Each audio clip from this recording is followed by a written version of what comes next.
이번엔 민주당 얘기도 좀 해보겠습니다. 유시민 전 노무현 재단 이사장에 이어서 이해찬 전 민주당 대표까지 침묵을 깨고 등판해서 국민의힘 선대위를 향해서 비판의 칼날을 들이댔는데요. 진행자가 김어준 씨가 이제 국민의힘 선대위 구성평가를 좀 물어봤더니 오합지왕들이다. 전부 다 왕 노릇을 하다 보니까 산으로 갈지 바다로 갈지 모르겠다. 뭐 이런 얘기인데요. 사실 국민의힘 선대위에 사공이 너무 많은 거 아니냐 익히 알려진 사실이고 이 부분을 이제 이해찬 고문이 얘기하는 이유가 뭘까요? 아무래도 이제 갈등을 유발시키려는 의도도 일정 부분 있다고 봐요. 그러니까 무슨 말이냐면 윤석열 후보가 중심이 돼서 선대위가 굴러가야 되는데 지금 구조로 보면 김종인 총괄 선대위원장, 이준석 대표, 윤석열 후보 세 분이 이제 삼각체제로 가는 거거든요. 예. 장점도 있고 단점도 있다고 생각해요. 그러니까 단점이라고 제가 생각하면 장점이라면 뭐 서로 도울 수 있는 부분이 있지만 대선 과정에서 후보가 가장 빛나야 되고 후보가 주목을 받아야 되거든요. 그런데 지금 뭐 여러 가지 행사에서 보면 이준석 대표가 더 많이 주목을 받는다거나 뭐 마이크 셔틀이라고 소위 얘기하는 그런 일도 있었지 않습니까? 대답하는 과정에 있어서 후보가 직접 얘기를 안 하고 대표가 대신 얘기하는 이런 형태가 계속 반복되다 보면 후보가 정책적인 부분에 대안을 갖고 있는지 또 비전이 있는지 이런 부분에 대한 의문이 생길 수 있다.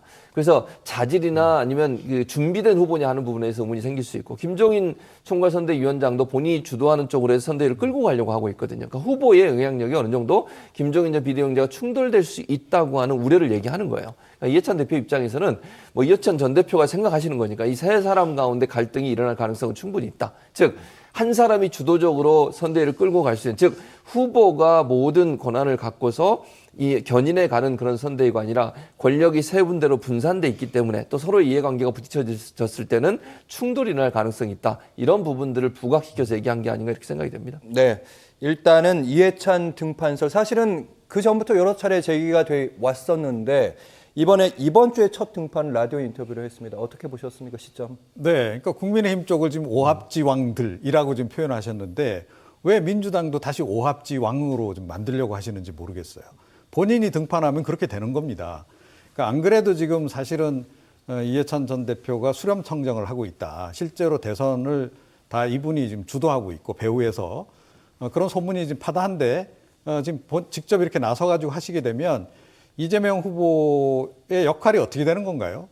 그러니까 조금 전에 이제 뭐 윤석열 후보가 이끌고 가야 되는데도 불구하고 옆에 상황이 너무 많다라고 네. 지금 우리가 지적을 했는데 본인이 지금 상황으로 나서는 격이 돼버린단 말이에요. 그래서 제가 보기에는 이거 조금 자중해 하시는 게 오히려 국민의힘 대선 캠프하고 차별화된 모습을 보여주는 거 아닌가. 그리고 민주당은 한번 그 대선 캠프를 완전히 개편을 했잖아요.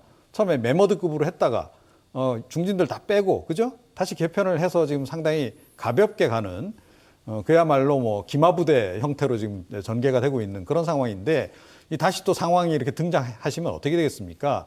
뭐 조금 전에 이제 유시민 그 이사장 얘기도 나왔는데, 유시민 이사장도 마찬가지예요.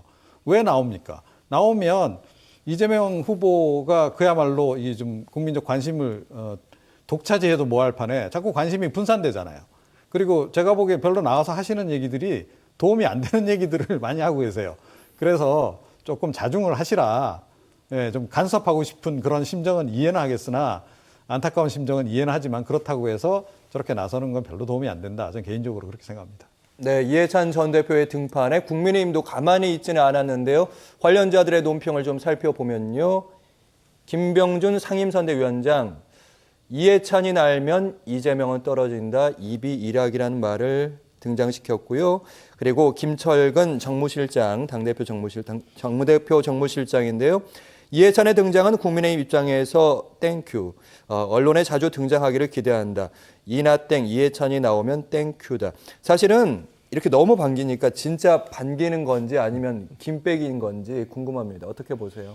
뭐 이제 일단 김빼기 차원이 이제 강한 거죠. 선거 전력 차원에서 이제 일단 대응을 하는 건데 뭐 약간 좀 이제 부담은 될 거예요. 이제 이해찬 전 대표 같은 경우에는 워낙 이제 뭐 그 여권 내에서 영향력이 좀 강한 인물이기도 하고 그리고 지금 이재명 후보가 본인이 보기에는 좀 어렵다라고 생각해서 지금 구원 등판하신 거란 말이에요. 나름. 자, 그래서 이분이 또 어떤 빅카드를 내밀어서 대선판을 흔들까? 좀 약간 걱정되는 부분도 없지 않아 있을 겁니다. 그리고 이해찬 전 대표가 움직이면 이해찬 전 대표만 움직이는 게 아니에요. 양정철 전 그 원장도 함께 움직인다라고 봐야 되거든요, 이게. 안 그래도 지금 뭐 제가 보기엔 양정철 전 원장의 구상대로 지금 선거 구도가 지금 흘러가고 있는 그런 그 상황인데 이제 직접 나서서 이제 뭔가를 하려고 할 때 과연 예기치 못한 뭔가 그런 카드가 나올 가능성도 없잖아 있기 때문에 약간 좀 긴장하는 거죠. 그래서 긴장감이 좀 반영이 된 그런 반응들이다 이렇게 생각을 합니다. 네, 오늘의 마지막 질문은 이제 최진봉 교수께 드리겠는데 일단 이해찬 전 대표도 등장했고요. 거기도 유시민, 박영선 전 장관도 온다고 하고 있습니다. 근데 사실 지난 4.7 재보선에서 이해찬 전 대표가 마지막에 등판했는지 막 성공적이진 않았거든요. 그렇죠. 앞으로 어떻게 보세요? 그러니까 저는 이렇게 생각해요. 이해찬 전 대표가 등장하는 것은 친문 진영과 그다음에 진보 진영이 결집을 하는 중요한 요인이 될 수 있다고 보거든요. 그러니까 비판적 요소가 있음에도 불구하고 본인이 직접 나오는 것은 이재명 후보 쪽으로 모든 진보 진영, 특히 민주당을 기반으로 했던 진영들이 결집이 아직 완전히 안 되고 있어요. 특히 이제 이낙연 후보를 지지했던 분들 중에 아직까지도 마음을 100% 열지 않은 부분들이 있거든요. 그래서 친문 진영도 마찬가지고요. 근데 그 부분을 결집시키는 데는 아주 중요한 역할을 할 거라고 저는 봐요. 그러니까 이해찬 대표나 양정철 씨나 아니면 유시민 이사장 같은 경우에 상징적인 인물들이잖아요. 네. 그리고 뭐 친노 세력의 가장 좌장급들이에요. 중요 역할을 했었고 이런 분들이 모이게 되면 아무래도 진보 진영에 있는 분들이 함께 모일 수 있어요.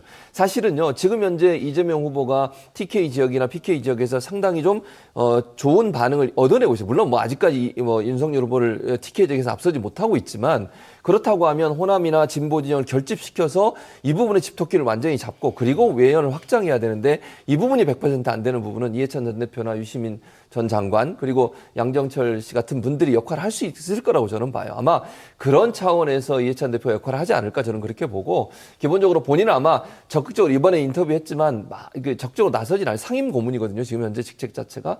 그래서 막 적극적으로 나설 가능성은 저는 개인적으로 낮다고 보는데 어쨌든 그런 역할을 충실히 해서 결집력을 높이는 그런 효과를 불러오지 않을까 그렇게 예상을 하고 있습니다. 네, 어쨌든 이해찬 전 대표 그리고 김종인 총괄 선대위원장 이번 대선에서 주목해야 될 인물인 것 같습니다.